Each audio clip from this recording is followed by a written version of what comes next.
Assalamualaikum warahmatullahi wabarakatuh. Good morning everyone. How are you today? Welcome back to Discourse Analysis class with me, Ma'am Florida. And today we're going to continue studying Discourse Analysis. And today's topic is Systemic Functional Linguistics and Register. So Systemic Functional Linguistics and Register is one of the approaches to Discourse Analysis. And we're going to cover these topics for 2 weeks. And here's the learning objectives. The first, at the end of the lesson, you will be able to define systemic functional linguistics, and you'll also be able to define the 3 functions of language in SFL, and you'll also be able to define the 3 concepts of register analysis, and the last, you'll be able to analyze the field, tenor, and mode of a text.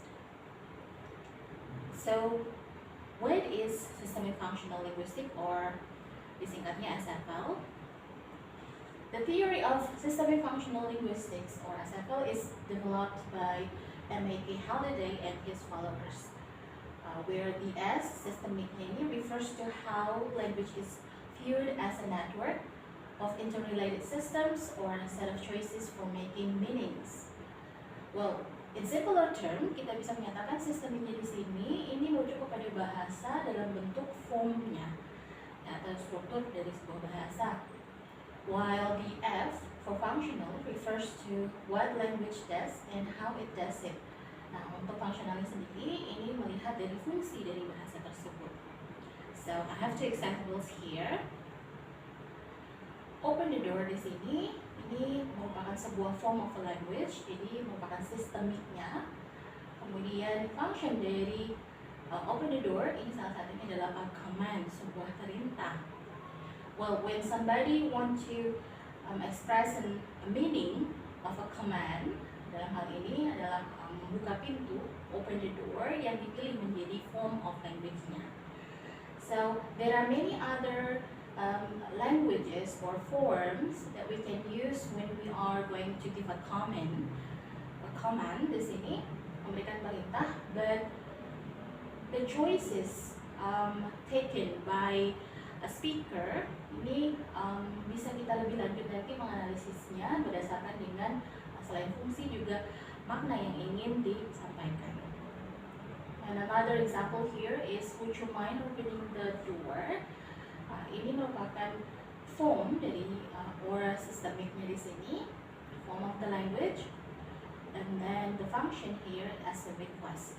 So when we want to have ask a request for someone, kita biasanya akan memilih bahasa tertentu, form dari bahasa tertentu untuk dapat kita express meaningnya sesuai dengan fungsinya.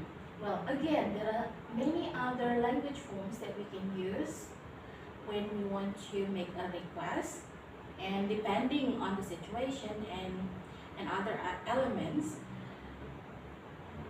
you will choose different language forms to deliver the same function, for example. So, satu fungsi bahasa ini bisa diucapkan atau memiliki different language forms. And it can be concluded that SFL then is concerned with how language is used functionally as text in context by Halliday and Matheson 2014. Jadi bahasa dalam SFL sendiri dilihat sesuai dengan fungsinya, dalam teks sesuai dengan konteksnya. Moving on, according to SFL, language functions or meaning are divided into 3 broad metafunctions division.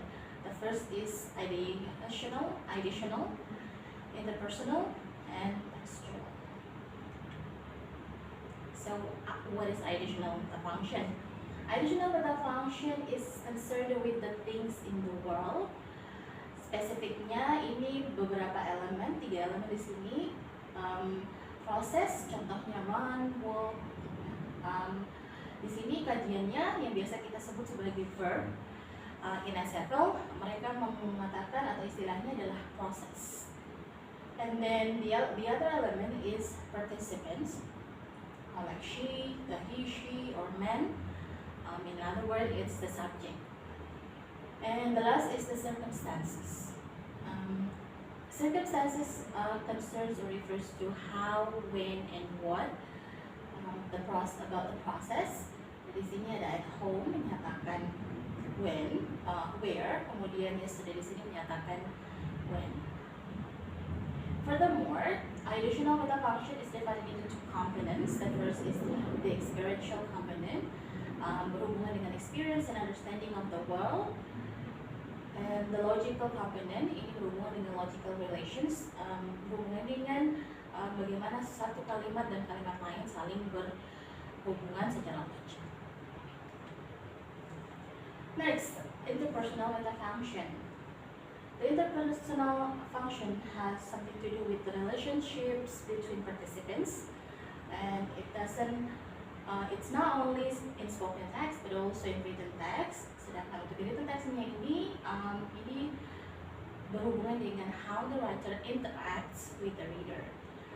So here are three of the things that we need to pay attention to in terms of the interpersonal function is the speaker or the writer persona.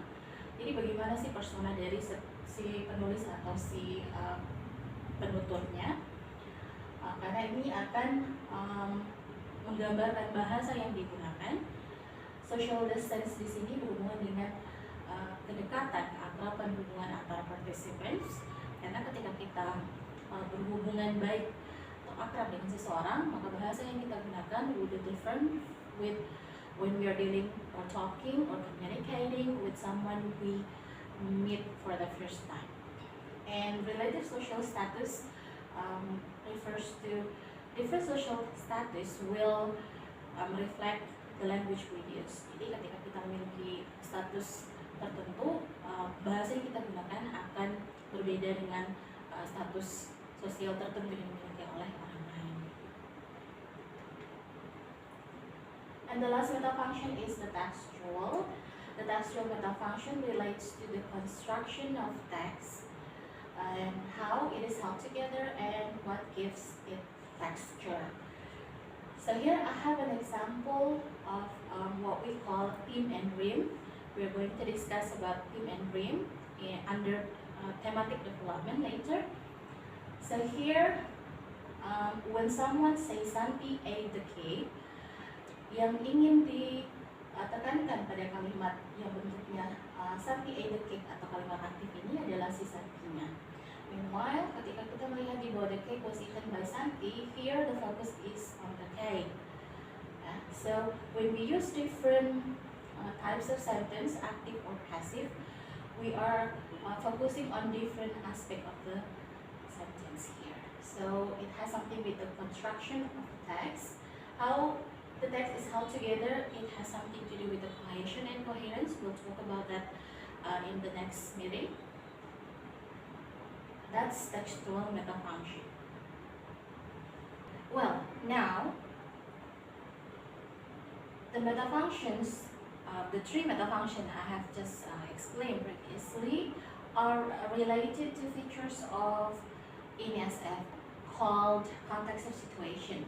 Jadi di SFL ini ada yang namanya context of situation, yang mana context of situation ini berhubungan dengan tiga meta functions of language yang sebelumnya telah saya jelaskan.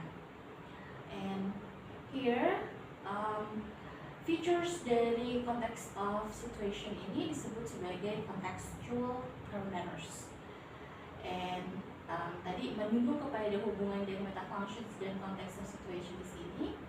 Ideational meanings ini berhubungan dengan apa yang disebut sebagai field of discourse. Jadi additional meta function of meanings ini berhubungan dengan field of discourse, yaitu the purpose of the communication and what it is about. Jadi apa tujuan dari communication baik tertulis maupun lisan, kemudian mengenai apa communication tersebut. So that's the field of discourse. Next, interpersonal meanings, realize what is called the tenor. Untuk yang interpersonal sendiri ada hubungannya dengan tenor, yaitu relations between the participants in the text. Jadi bagaimana hubungan antara participants dalam teks baik tertulis maupun lisan. And the last textual ini berhubungan dengan mode dari sebuah discourse, yaitu how the language is organized and functions in the interaction. For example, baik dalam tertulis maupun lisan atau mungkin kombinasi dari keduanya, lisan dan tertulis. So let's have a look at in detail. Di sini pada konteks situasi tertentu akan muncul contextual parameters tertentu juga. Jadi dan contextual parameters tertentu tersebut berdasarkan konteks situation-nya kita sebut sebagai register.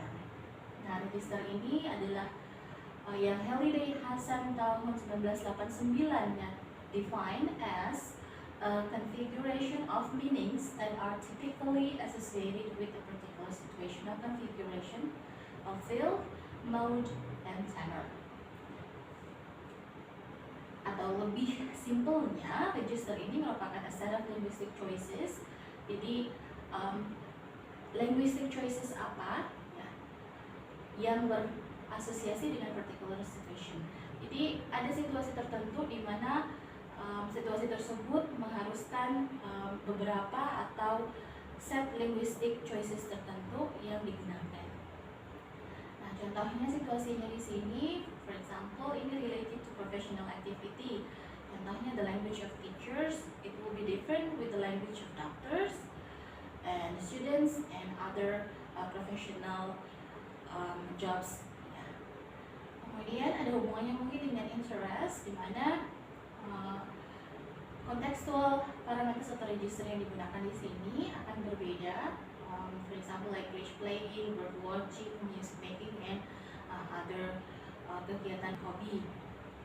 Nah, salah satu contoh yang diberikan oleh Halliday tahun 1964 ini adalah school lessons, di mana Halliday dan teman-teman point out a single sentence yang bisa kita jadikan sebagai clue bahwa linguistic choices tersebut digunakan untuk konteks school lesson. Open your books at page 1. So open your books at page 1 ini merupakan linguistic choices yang kita tahu digunakan untuk school lessons context. So this is what register a little bit analyze.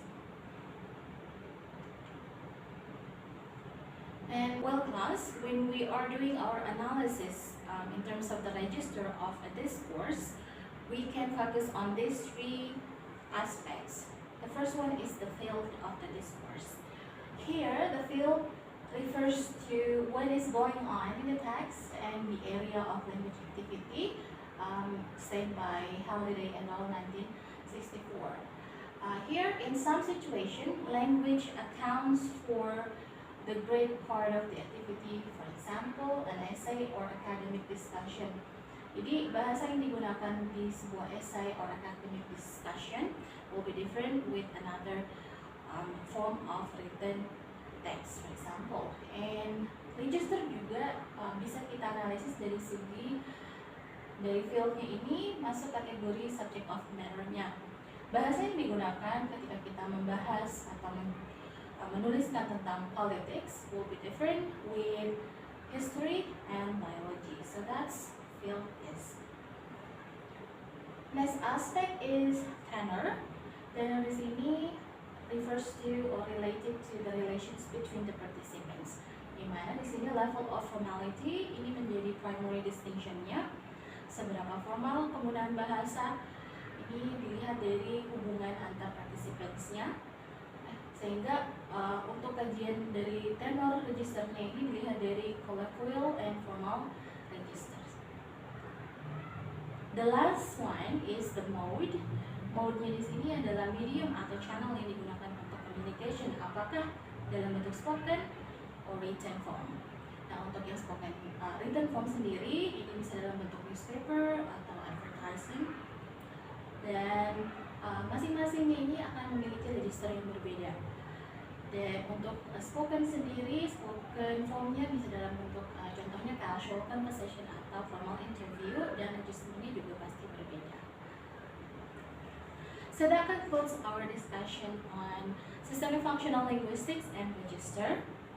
And to comprehend more about the subject, you can also read the materials I posted on Elomat. And there are some questions that you need to discuss with the whole class on Elomat as well. So please log in, and I'll see you again in the next meeting. Assalamualaikum warahmatullahi wabarakatuh.